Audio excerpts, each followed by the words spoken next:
जीत पावेला। अगर आपको खुश रहना है तो मेहरारू को ढेर सारा प्यार कीजिए। मेहरारू 2 चीज पर खुश रहली सर। हम मतलब शादी हुआ तब हम जाने चाचा एगो झूठा तारीफ कीजिए कि तारा लेखा तो क्यों सुनर है नहीं खे।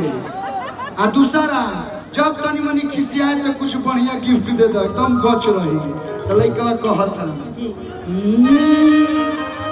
कि तू ही बारू घर के मलकिनिया हमारे सार के अरे बहिनिया हो। अच्छा सुने भिलाई में भी बड़ी महंगा जमीन है ना हो कि तोहरे नामे कदम भिलाई के जमीनिया ना बना तू नगीनिया हो। तोहरे नामे कदम भिलाई के जमीनिया ना बना तू नगीनिया हो।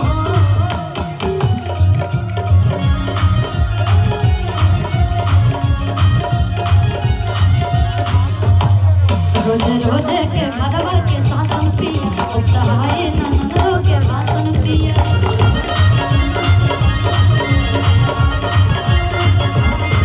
चली रही जई है दहनिया और बाबा बोलाई पर शासन पिया। ई है दहनिया तो घरे बाबा बोलाई पर शासन पिया।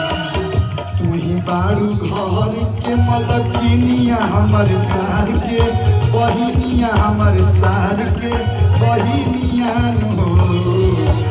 तू ही बारू घर के मलकिनिया हमर सार के बहिनिया हो।